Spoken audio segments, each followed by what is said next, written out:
اب آپ دیکھیے جو وقف کا قانون نکلا ہے نا، ایک وقف ترمیمی بل، وقف ترمیمی بل، تو وقف ترمیمی بل کیا ہے؟ زمینیں ہڑپ لو، ساری مسلمانوں کی جو اوقاف کی زمین ہے ہڑپ لو، سب چھین لو۔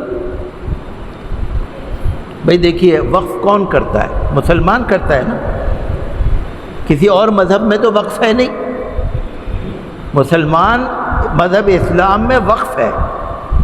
وقف کا مطلب یہ ہے کہ آپ نے اپنی زمین، اپنا جائیداد، اپنا گھر، اپنی پراپرٹی وقف کر دی اللہ کے لیے کہ بھئی اس کا جو فائدہ ہے وہ مدرسے کو پہنچے یا مسجد کو پہنچے یا غریبوں کو پہنچے۔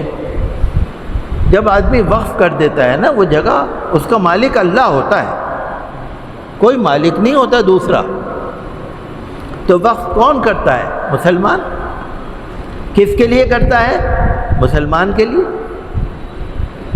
تو جو ہم وقف، ہمارے اوقاف ہے بھئی مسلمان نے وقف کرا، مسلمان کے لیے کرا، اب لوگ چاہتے ہیں کہ اس پہ قبضہ کر لیں۔ بہت ساری اوقاف کی زمین ہے جس پہ 5 اسٹار ہوٹل بنے ہوئے، بہت ساری اوقاف کی زمین ہے جہاں سرکاری بلڈنگیں بنی ہوئی ہیں، بہت ساری اوقاف کی جگہ ہے جہاں پالم ایئرپورٹ بنا ہوا ہے، بہت ساری اوقاف کی جگہ ہیں جہاں مارکیٹیں بنی ہوئی ہیں، بہت سارے اوقاف کی جگہ ہیں جہاں عالیشان گھر بنے ہوئے۔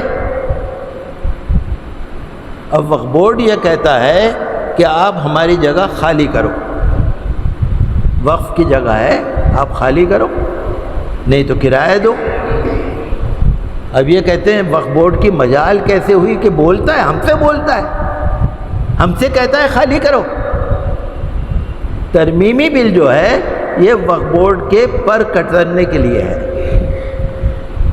کہ وقف بورڈ پھر یہ نہیں کہہ سکتا میری زمین خالی کرو، وقف بورڈ کے پر قطر دو، وقف بورڈ کے اختیار ختم کر دو، کلیکٹر بٹھا دو، وقف بورڈ کے اوپر کلیکٹر، وقف بورڈ کی بات نہیں چلے گی۔ وقف ٹریبونل ایک اوقاف کی عدالت ہے جس کو کہا جاتا ہے وقف ٹریبونل۔ وقف ترمیمی بل میں وقف ٹریبونل ختم ہو جائے گا۔ یہ بھی ایک طرح سے اوقاف کی جائیدادیں ہڑپ کرنے کے لیے، چھیننے کے لیے۔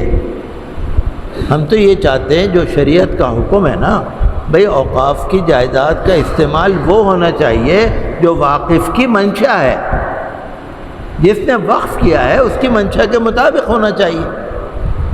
تو آج کل جو ترمیمی بل آیا ہے تو یہ واقعہ یہ ہے کہ مسلمانوں کے ساتھ بڑی ناانصافی ہے، اور وقف ترمیمی بل کو مسلمان ہرگز نہیں منظور کریں گے، نہیں مانیں گے۔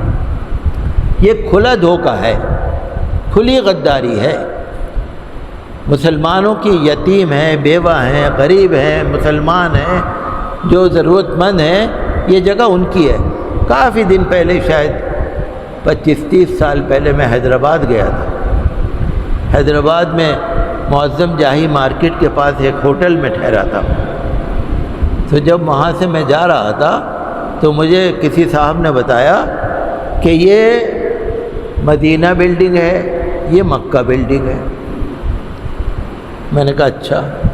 کہنے لگے یہ کسی صاحب نے وقف کر رکھی ہے کہ اس کی آمدنی پہنچے گی مدینہ شریف میں اور اس کی آمدنی پہنچے گی مکہ شریف میں۔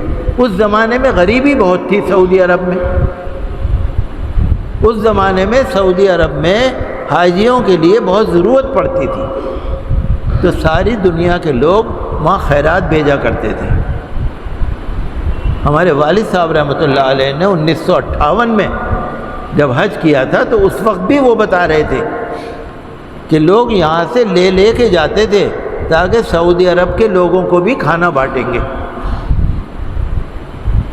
تو اوقاف تو چاہے آپ دلی میں بیٹھے بیٹھے بمبئی کے لیے کر دو، بمبئی میں بیٹھے بیٹھے آپ لکھنؤ کے لیے کر دو، آپ کسی بھی جگہ کے لیے اپنی زمین کو، اپنی پراپرٹی کو وقف کر سکتے ہیں، یہ اللہ کا حکم ہے۔ لیکن لوگ چاہ رہے ہیں کہ کسی طرح سے وقف بورڈ کے بھی پر قطر دو، اور جو ناجائز قبضے ہیں اب کب کہنے والا کوئی رہے گا ہی نہیں۔ بھائی 5 اسٹار ہوٹل بنا ہوا ہے، آپ اس سے کہیں جا کے ہماری جگہ خالی کرو۔ یہ ترمیمی بل آ رہا ہے کہ تمہیں کہنے کا حق ہی نہیں ہے، یہ جگہ تمہاری ہے ہی نہیں، نہ تمہاری نہ تمہارے باپ دادا کی، یہ ہماری جگہ ہے۔ اس طرح تو ہر مسجد، ہر درگاہ، ہر جگہ کو خطرہ ہے۔ بہرحال میں تو یہی چاہتا ہوں کہ یہ بل واپس ہونا چاہیے، اور جو اوقاف کے لیے جو واقف کی منشا ہے اسی کے مطابق سارا کارروائی ہونی چاہیے۔